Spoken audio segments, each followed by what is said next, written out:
देखिए आज हम भाषा शिक्षण का टॉपिक पढ़ेंगे हिंदी में। हमारी हिंदी क्लास स्टार्ट होगी आज से, ठीक है। इसके अंतर्गत हम भाषा का अर्थ, प्रकृति, विभिन्न रूप विशेषताओं का अध्ययन करेंगे।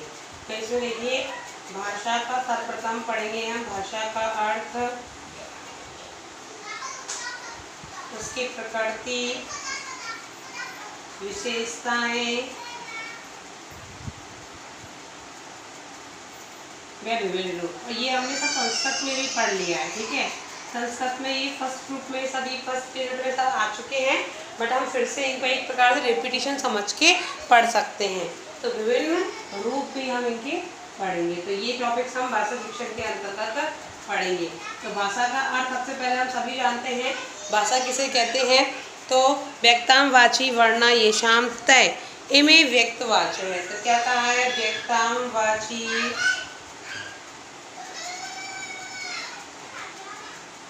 व्यक्ताम वाची वर्णा येषाम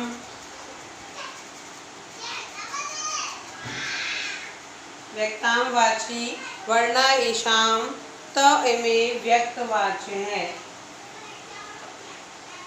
में व्यक्त है, वाच्य है।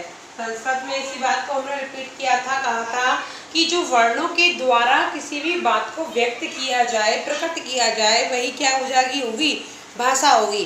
वर्णों के द्वारा जो सार्थक वाणी व्यक्त होती है, वर्णों के द्वारा जो सार्थक ध्वनि प्रकट होती है, जो सार्थक ध्वनि प्रकट होती है, उसे ही भाषा कहते हैं। उसे ही भाषा कहते हैं, ठीक है। ये छोटी सी इसकी परिभाषा हो गई भाषा की कि व्यक्ताम वाची वर्णा येषाम ते इमे व्यक्तवाच्य है, अर्थात वर्णों के द्वारा जो सार्थक ध्वनि प्रकट होती है उसे ही क्या कहते हैं? भाषा कहते हैं। आगे देखते हैं हम।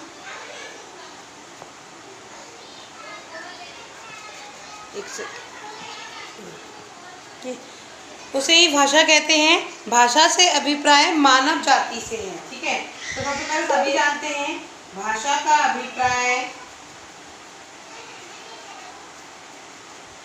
अभिप्राय मानव जाति से है। देखो, बोलने को तो जो है पशु पक्षी भी अपनी बात को प्रकट करने के लिए कुछ शब्दों का प्रयोग करते हैं, कुछ ध्वनि संकेतों का प्रयोग करते हैं, कुछ प्रतीकों का प्रयोग करते हैं। परंतु जो विद्वानों ने माना है कि जो भाषा शब्द है वो किसके द्वारा निर्मित है? भाषा वर्ण और अक्षरों के मेल को ही भाषा कहा है। तो भाषा का अभिप्राय जो है वो मानव जाति से क्या है? संबंध रखता है। यानी मूलतः जो भाषा को जो उच्चारित करता है, भाषा का जो रूप प्रकट करता है, वो कौन करता है? मानव ही करता है।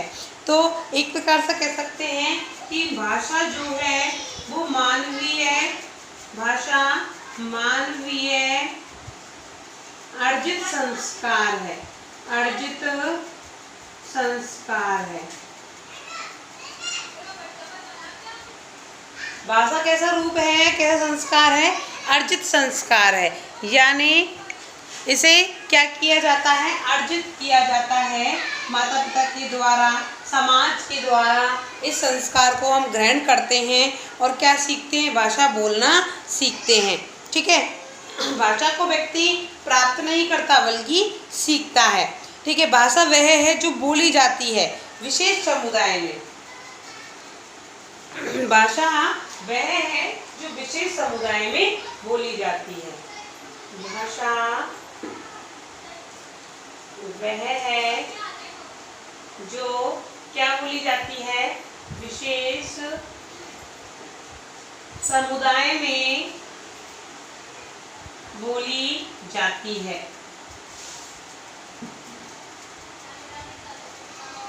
ठीक है, भाषा वह है जो विशेष समुदाय में क्या की जाती है? बोली जाती है। आगे देख सकते हैं जो विशेष मानव समुदाय में बोली जाती है और समझी जाती है, ठीक है। वही विशेष समुदाय यानी हमारी वही भाषाओं का महत्व आएगा कि राष्ट्रभाषा, राजभाषा, बोली, उपबोली। तो ये विशेष समुदाय मतलब वही मानवीय समुदाय में बोलने वाली भाषा को भाषा कहते हैं। ठीक है, तो मानव जाति द्वारा विचारों के आदान प्रदान को तीन साधनों का प्रयोग किया जाता है।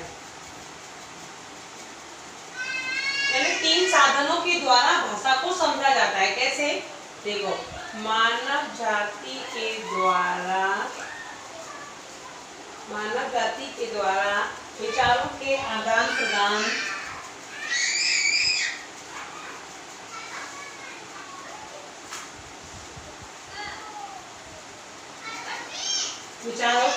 प्रदान के तीन साधन माने गए हैं।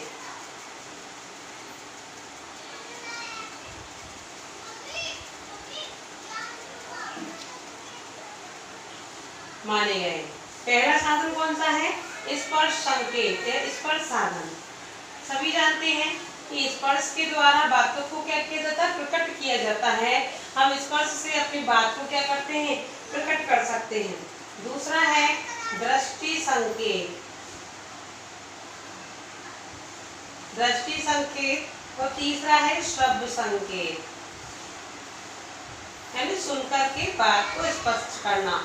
तो मानव जाति के विचारों को आदान प्रदान जो है तीन साधनों के द्वारा किया जाता है। पहला है स्पर्श के द्वारा, दूसरा है दृष्टि के द्वारा और तीसरा है सुनकर श्रव्य के द्वारा। जैसे दृष्टि के द्वारा एक बिहारी जी ने एक दोहा कहा है। किसने? बिहारी जी ने। नाम सुना होगा सबने। कबू है कहत नटत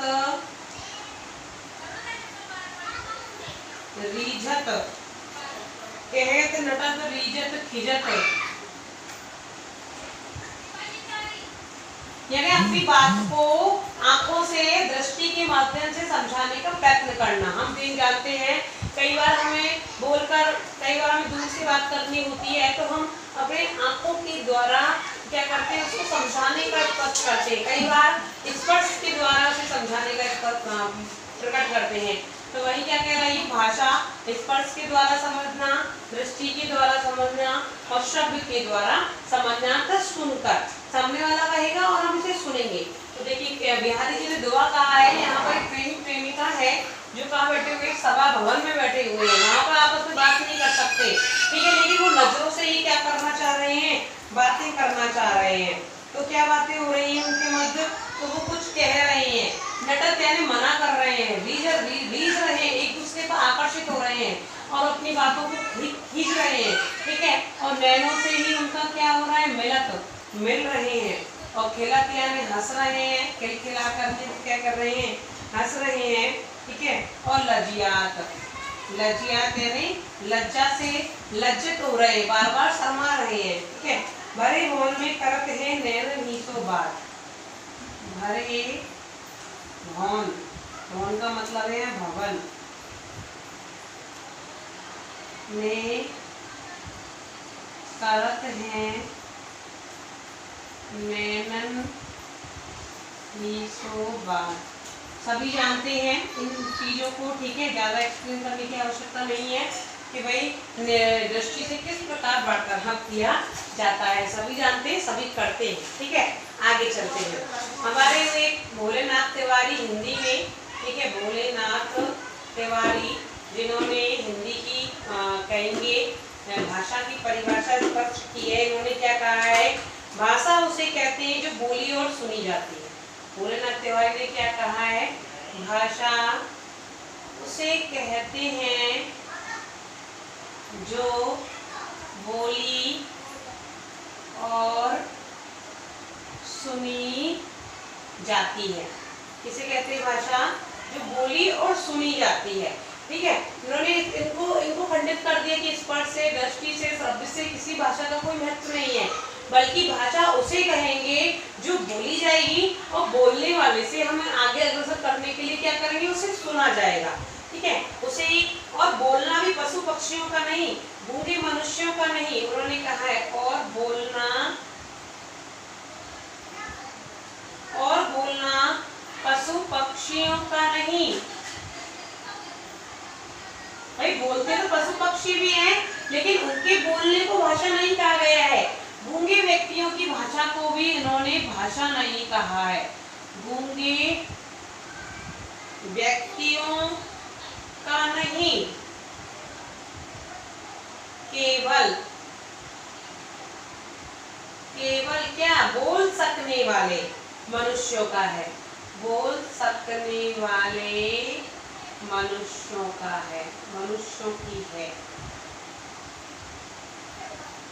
ठीक है, इन्होंने कह दिया कि पशु पक्षी बोल रहे हैं, गूंगे व्यक्ति बोल रहे हैं, वो कोई बोलना नहीं है, भाषा वही है जो क्या कर रहे हैं, उसे बोला जा रहा है स्पष्ट, जिसमें वर्णों का और स्वरों का क्या किया जा रहा है, उच्चारण किया जा रहा है। विभिन्न प्रकार की परिभाषा आई थी, इसमें प्लेटो शामिल है। प्लेटो सभी ने नाम सुना होगा, मनोविज्ञान में इनका, प्लेटो व अरस्तु।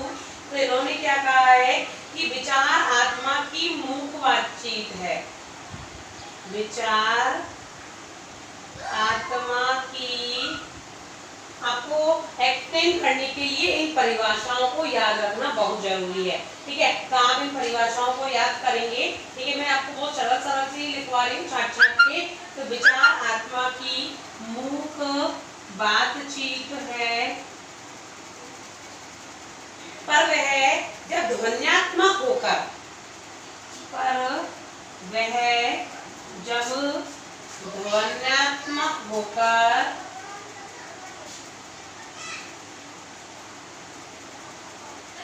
ध्वन्यात्मक होकर होठों पर प्रकट होती है, होठों पर प्रकट होती है, उसे ही भाषा की संज्ञा कहा गया है, उसे ही भाषा कहा गया। बात वही है। ठीक है, उन्होंने भी इस बात को कह दिया कि विचारात्मा की वह मूक बातचीत, हम जो मन में विचार सोचते हैं वो मन की अंदर की मन की बात है, वो अंदर ही अंदर हम बातचीत करते हैं, परंतु वही विचार जब अपने होठों पर प्रकट हो जाते हैं, किसमें, ध्वनि रूप में प्रकट हो जाते हैं, तो वो क्या हो जाती है, वही भाषा का रूप धारण कर लेती है। मैक्स मूलर का नाम भी आपने सबने सुना होगा। तो मैक्स मूलर ने भी इस बात को स्पष्ट किया है। ठीक है, इन्होंने कहा है भाषा और कुछ नहीं, केवल मानव की चतुर बुद्धि द्वारा आविष्कृत उपाय है। इन्होंने क्या कह दिया, भाषा और कुछ नहीं, भाषा और कुछ नहीं, केवल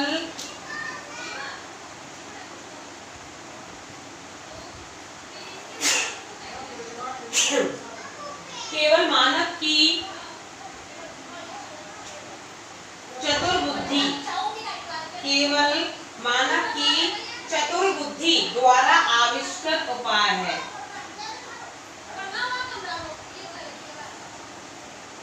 थोड़ा शोर आ रहा होगा भाई, ठीक है, क्या कर रहे, लेकिन हम डिस्टर्बेंस थोड़ा है ये। ठीक है, बुद्धि द्वारा आविष्कृत उपाय है। तो क्या कहा मैक्सवेलर ने, भाषा और कुछ भी नहीं, केवल मानव की चतुर बुद्धि द्वारा एक आविष्कृत उपाय है। ठीक है, जिसके माध्यम से हम क्या करते हैं, अपने विचारों को सरलता से प्रकट करते हैं। ठीक है, मैं और लिखना चाहो तो लिख दो, जिसके माध्यम से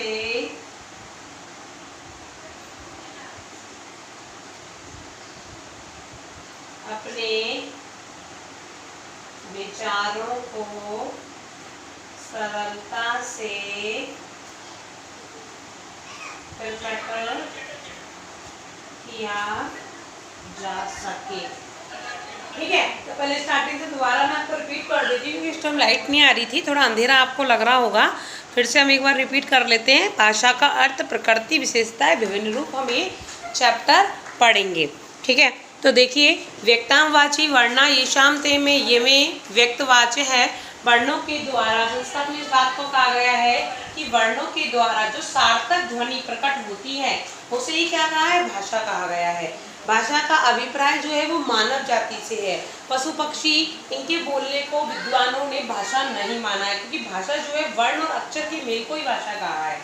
भाषा मानवीय अर्जित संस्कार है। अर्जित का मतलब है कि कोई भी माँ के पेट से सीख कर नहीं आता, बल्कि समुदाय से, ठीक है, समाज से, माता पिता से हम बालक क्या करता है, अनुवाचन द्वारा ऐसे सीखता है। भाषा वह है जो विशेष समुदाय में बोली जाती है।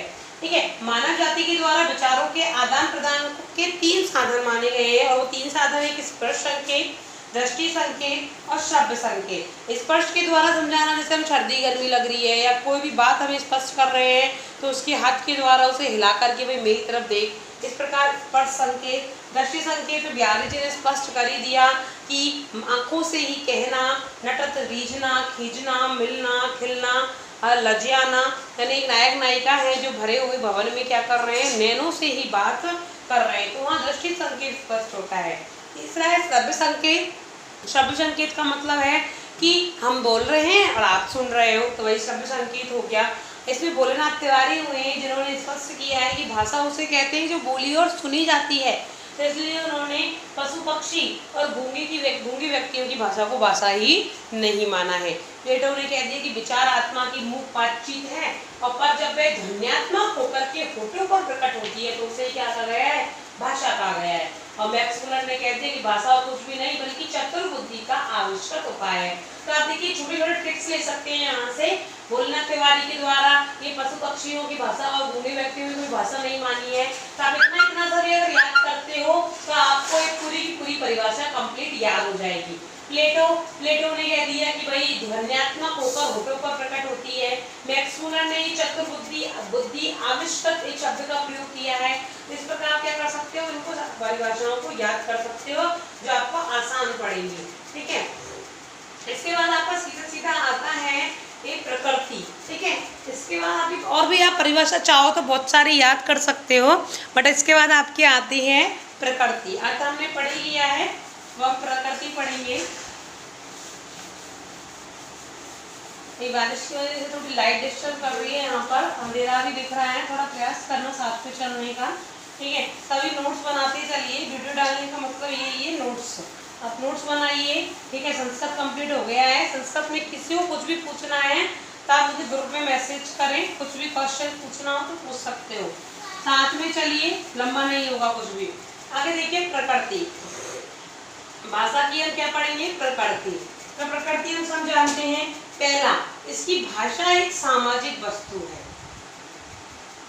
सभी इस बात को जानते हैं, भाषा एक सामाजिक वस्तु है। बालक जो है वो भाषा कहाँ से सीखता है, समाज से सीखता है। समाज में जो भाषा बोली जाती है वही भाषा को हम बोलते हैं, जिन शब्दों का उच्चारण किया जाता है उन्हीं शब्दों का उच्चारण हम करते हैं, इसलिए भाषा को क्या माना है, एक सामाजिक वस्तु माना है। ठीक है, भाषा जो है वो किस पे आधारित होती है, समाज पर आधारित होती है। भाषा एक परंपरागत वस्तु है, भाषा एक परंपरागत वस्तु है। परंपरागत का मतलब हमारे बाप दादाओं ने जो बोली वो हम बोल रहे हैं, हम जो बोल रहे हैं वो हमारे बच्चे बोलेंगे। ठीक है, इस प्रकार एक ऐसी है परंपरागत, परंपराओं से सदियों से चली हुई आ रही है, उसी भाषा को हम क्या करते हैं, रिपीट करते रहते हैं, दोहराते रहते हैं। तीसरा कह सकते हैं भाषा एक अर्जित संपत्ति है। ठीक है, वहां भी हमने इसे पढ़ लिया था, लेकिन प्रकृति में हम इसे जरूर नोट करेंगे। भाषा एक, ये क्वेश्चन छोटे रूप में भी कई बार पूछा जाता है। क्यों पूछा जाता है, क्योंकि इसमें आपको 4 ऑप्शन दे देगा कि भाषा जो है वो अर्जित है कि पैतृक है, यानी अर्जित पैतृक है दोनों, तो आपको ये अर्जित नहीं करनी, पैतृक नहीं करनी है, अर्जित करनी है, क्योंकि भाषा बालक सीखता है। अगर ऐसा होता पैतृक होती तो बचपन में पैदा होते ही वो बोलना सीख जाता, इसलिए भाषा कैसे सीखता है बालक, अर्जित करता है, जैसा हम बोलते हैं वैसा सीखने का प्रयास करता है। ठीक है, भाषा जो है कठिनता से सरलता की अग्रसर होती है, भाषा कठिनता से सरलता की ओर अग्रसर होती है।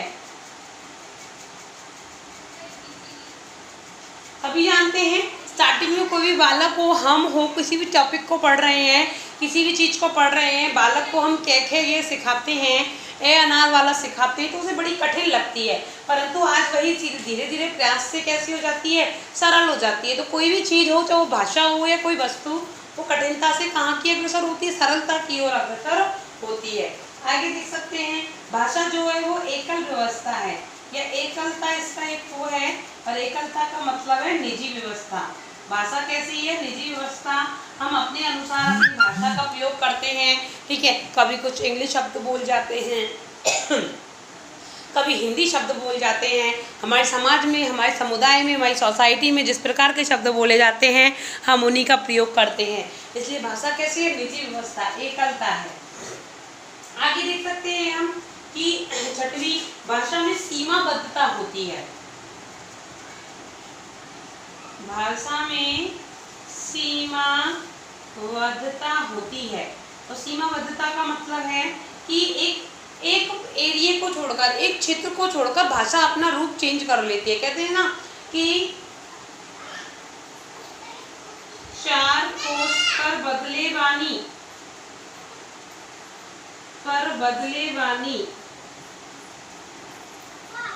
और कोश कोश पर बदले पानी।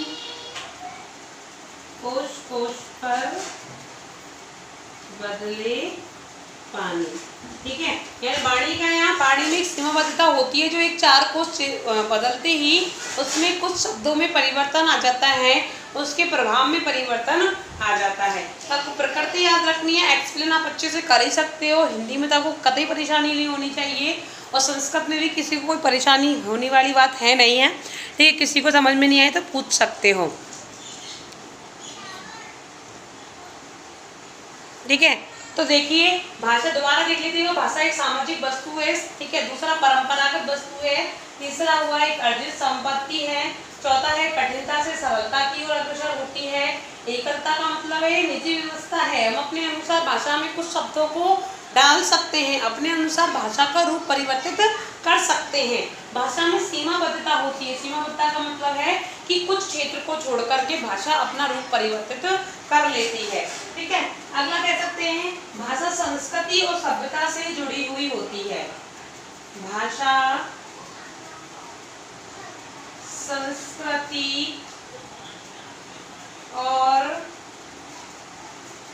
सभ्यता से जुड़ी होती है। सभी इस बात को जानते हैं कि भाषा के अंदर जो है वो किसका प्रभाव होता है? हमारी सभ्यता का, हमारी संस्कृति का प्रभाव होता है, और उसी से हमारी भाषा जुड़ी हुई होती है। भाषा में विभिन्नता व एक रूपता भी होती है। भाषा में विभिन्नता व एक रूपता होती है। भाषा में विभिन्नता में क्या होती है? एक रूपता होती है। तो देखिए विभिन्नता का मतलब हो गया कि हम जहाँ जाते हैं कई बार बहुत सारी चीजें चेंज हो जाती है। भाषा में कुछ शब्द बहुत सारे चेंज हो जाते हैं, परंतु कुछ शब्द ऐसे रहते हैं कि जो बिल्कुल भी चेंज नहीं होते, ठीक है। तो इसी प्रकार यहाँ पर कहा है कि भाषा में एक रूपता भी है और भाषा में विभिन्नता भी दिखाई देती है। यानी विभिन्न प्रकार से भाषा चेंज भी हो जाती है, और कई बार कई शब्द जो होते हैं वो बिल्कुल बदलते नहीं है। तो इसलिए कहा है कि भाषा में विभिन्नता व एक रूपता होती है। आगे कह सकते हैं अगली इसकी प्रकृति की भाषा संश्लिष्ट अवस्था से विश्लिष्ट अवस्था की ओर अग्रसर होती है। वो कैसे होती है बताती हूँ। भाषा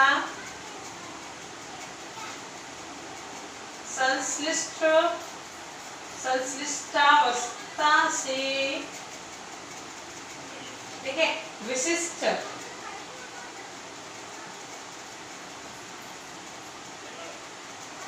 विश्लिष्टावस्था की ओर अग्रसर होती है।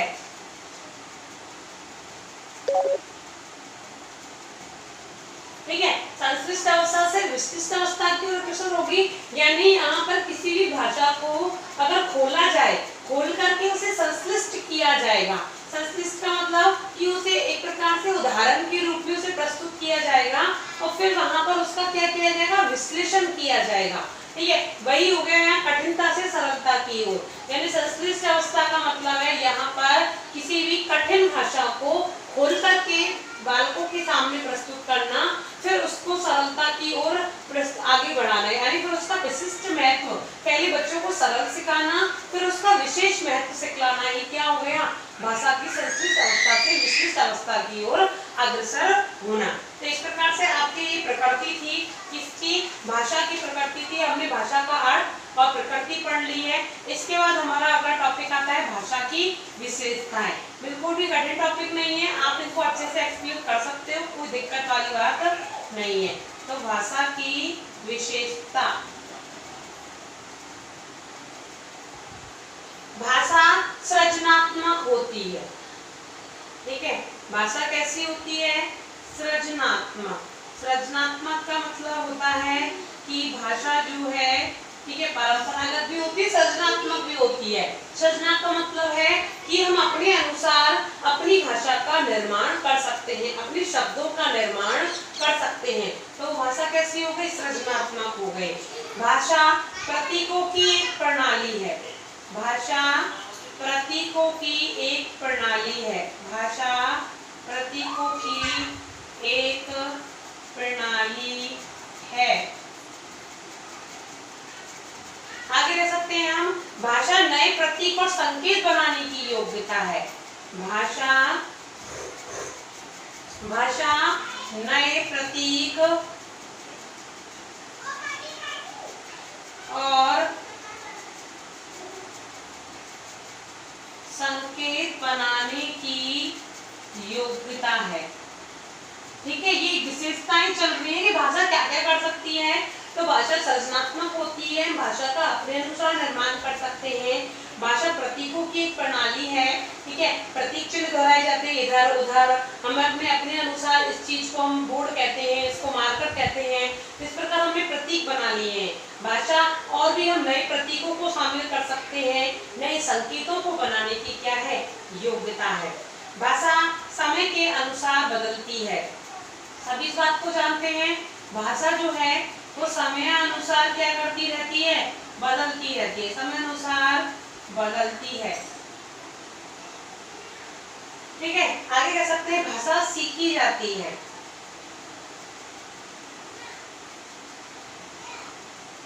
भाषा सीखी जाती है, वही अर्जित संपत्ति है। ठीक है, तो आप इनको प्रकृति और विशेषताओं को आप थोड़ा सा मिक्स कर सकते हो, कोई दिक्कत नहीं है। आप प्रकृति से विशेषताओं में उठा करके लिख सकते हो आराम से। तो ठीक है, आराम से जैसा भी आपके क्वेश्चन आए उसी अकॉर्डिंग आप आंसर दे सकते हैं। ऐसा कुछ नहीं कि विशेषता अलग है तो प्रकृति अलग है, आप प्रकृति में विशेषताओं को ऐड कर सकते हो। ठीक है, इसके बाद हमारा टॉपिक आता है भाषा के विभिन्न रूप। ठीक है, हम कर लेते हैं थोड़ा सा टॉपिक भाषा के विभिन्न रूप।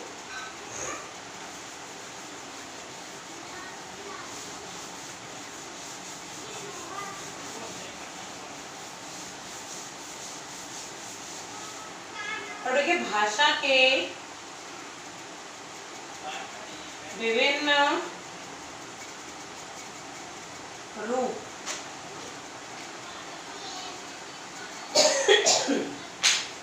तो देखिए वही संस्कृत से हमने उठाए हैं सब।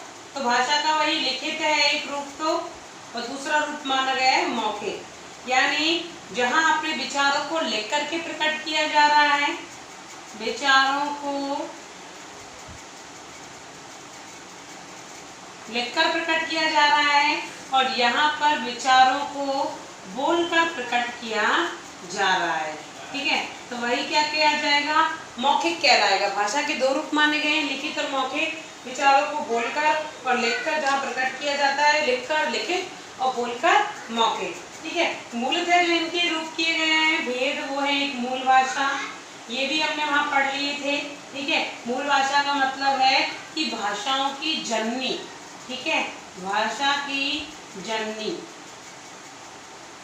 ठीक है, संस्कृत से ही हमारी संस्कृत जो है वो जननी मानी गई है, मूल भाषा जननी मानी गई है, भाषा जननी संस्कृत। तो हिंदी का जो उद्गम है वो कहाँ से माना गया है? संस्कृत से माना गया है। तो एक प्रकार से हमारी जो मूल भाषा हुई संस्कृत हुई। ठीक है, तो भाषा के विभिन्न रूपों में पहला आएगा मूल भाषा, दूसरा आएगा व्यक्तिगत बोली। व्यक्तिगत बोली जो है आप संस्कृत के भी ले सकते हो, मेरा थोड़ा चेंज हो जाए तो। ठीक है, संस्कृत की वही टॉपिक है, ये सेम, ज़्यादा परिवर्तन नहीं है। दूसरा है व्यक्तिगत भाषा। व्यक्तिगत भाषा जिसमें व्यक्ति अपने विचारों को, अपनी भाषा को स्वयं प्रयोग करता है कि मुझे क्या बोलना है, कैसे बोलना है, तो व्यक्तिगत भाषा हो गई। ठीक है, तीसरा हो गया उपबोली। जो उपबोली है वो एक सीमित क्षेत्र में बोली जाती है। कैसे सीमित में? सीमित क्षेत्र में बोली जाती है। उपबोली यानी हम जो बोली बोल रहे हैं उसका भी एक प्रकार से छोटा रूप, वो कौन सा हो गया, सीमित क्षेत्र में। जैसे हमारे एक शहर में, बड़े शहर में, जयपुर में बोली जाती है कोई भी भाषा, ठीक है, ढूंढाड़ी, ठीक है, ढूंढाड़ी क्षेत्र में ढूंढाड़ी भाषा बोली जा रही है, क्योंकि छोटे छोटे गांवों में उसके भी थोड़ा और परिवर्तित होकर भाषा बोली जा रही है, तो वो क्या कहलाएगी, उपबोली कहलाएगी, जो सीमित क्षेत्र में बोली जाती है। चौथा हम कह सकते हैं कि बोली ये विस्तृत क्षेत्र में बोली जाती है। वही जैसे मैंने बोला कि जयपुर है या कोटा वाला क्षेत्र है जहाँ हाड़ौती बोली जाती है, ठीक है, तो हाड़ौती बोली जाएगी, लेकिन छोटे छोटे गाँव में जो है वो हाड़ौती की भी छूट और भाषाओं का टुकड़े कर दिया जाएगा, भाषा का और दूसरा रूप प्रस्तुत किया जाएगा, तो वो बोली कहलाएगी। और जो हाड़ौती है वो क्या कहलाएगी, बोली कहलाएगी। तो बोली जो है वो कैसी है, विस्तारित क्षेत्र में बोली जाती है। बोली कैसे बोली जाएगी, विस्तारित क्षेत्र में। आप इनका एक्सप्लेन आराम से कर सकते हो, कोई दिक्कत नहीं है, ठीक है।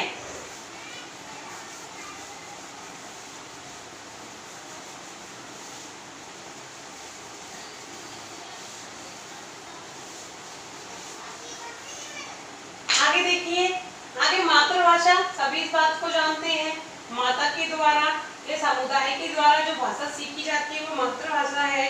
और ये दो प्रकार से होती है, एक होती है संकुचित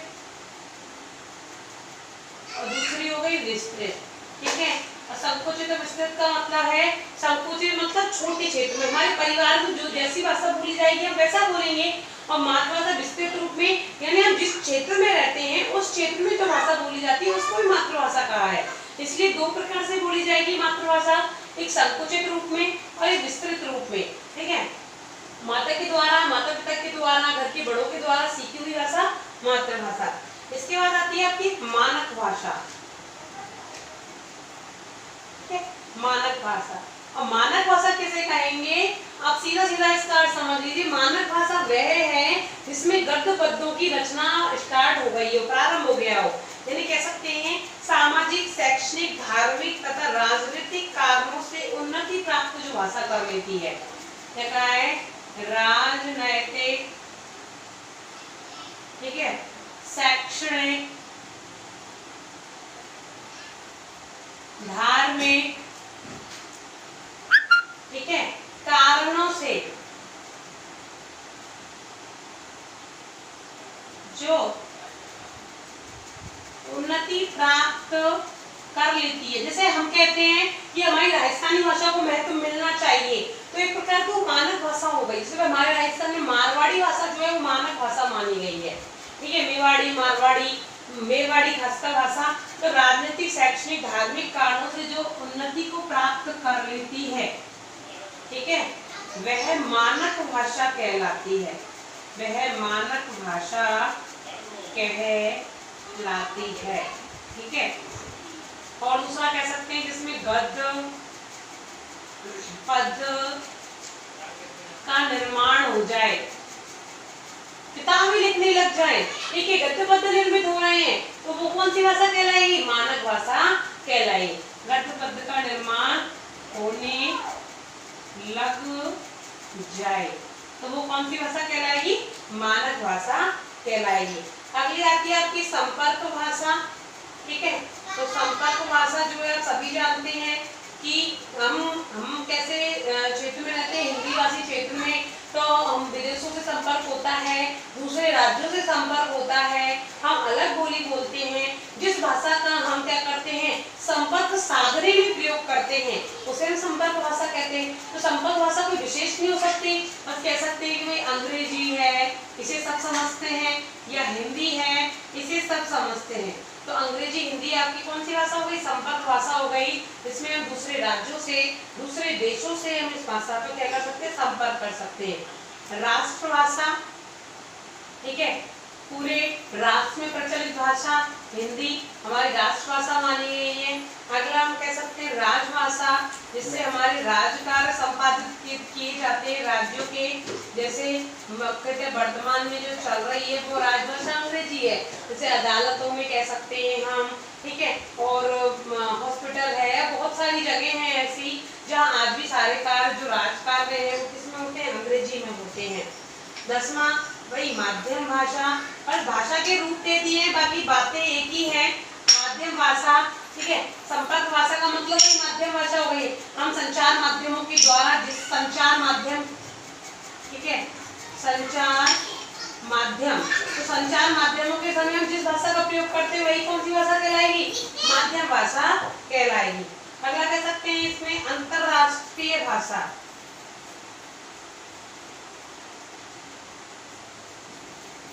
ठीक है, तो अंतरराष्ट्रीय भाषा जो है एक देश से दूसरे देश में संपर्क साधने के लिए, किसी भी भाषा को प्रयोग करने के लिए अंतरराष्ट्रीय भाषा का प्रयोग किया जाता है।